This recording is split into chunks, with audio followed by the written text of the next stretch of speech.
Hello there, I'm Keith Fitzgerald, Chief Investment Strategist for Money Map Press, and I am sitting next to somebody who is my dear friend and a great pleasure and an honor to interview, Mr. Steve Forbes. Welcome, Steve. Keith, good to be with you. Thank you. Thank you very much. So, you know, the recent Super Bowl had the Chiefs coming from behind in what seemed to be a miracle play, but it was almost as if the other team had walked off the field.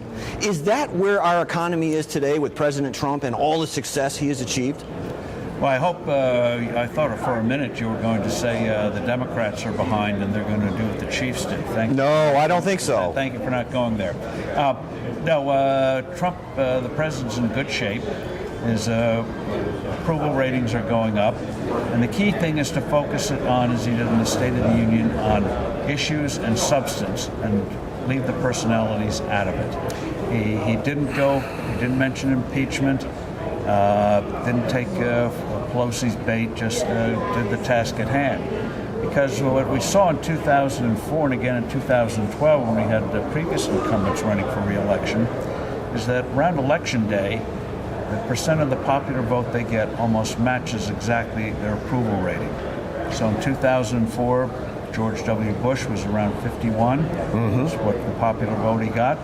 Barack Obama, even though a lot of the time he was way down in the dumps on popularity, around election day he was at 51. That's what he got. So that's better than a poll, is the approval rating. It sure is. Direct correlation. And by the president focusing on issues and principles, he'll avoid this idea that the Democrats are trying to spin, yeah, things may look better, but they really aren't, which is why so many people feel my situation's getting better, but I don't think the country's on the right track yet.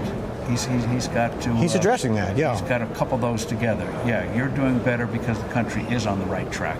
That's an interesting thought. You're doing better because the country's on the right track. So yes. Now, what's President going to do for an encore? Because we've got unbelievable unemployment, we've got personal income, we've got wealth distribution, companies are firing on all cylinders. The key thing is not only talking about what's here, but you paint the picture of what's ahead.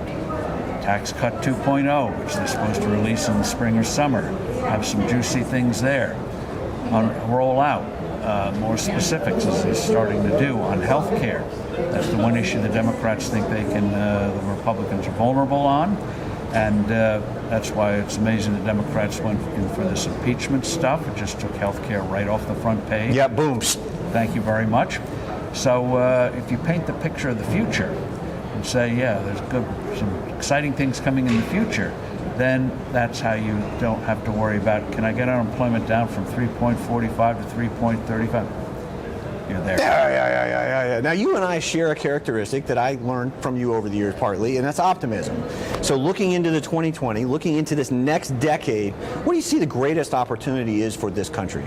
And for the markets in particular? Well, of course, you're going to have, as the president say, huge advances in technology. Everyone talks about 5G, but I don't think anyone really has grasped what that really means when you have a 100-fold increase in power and productivity. And what that does mean is that you're going to be using these things for ways you never thought of before. Peter Thiel talks about the bits economy and the atoms economy.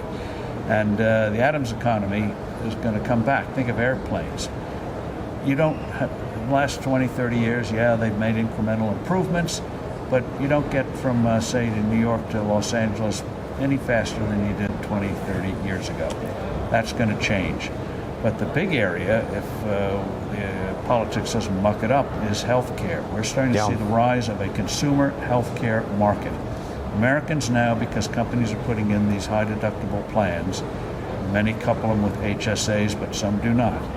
This is where people feel, yeah, medical inflation may be low theoretically, but they're paying more out of pocket than they ever have before.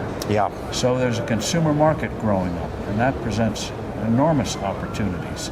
What are the prices? Why is an MRI cost $1,000 here and $250 at the hospital? Why? Right. So you're going to see enormous advances there, but it also means you're going to get a lot of not only productivity, but advances in new ways of delivery of health care. We sort of know it now, but it's just beginning. Yeah.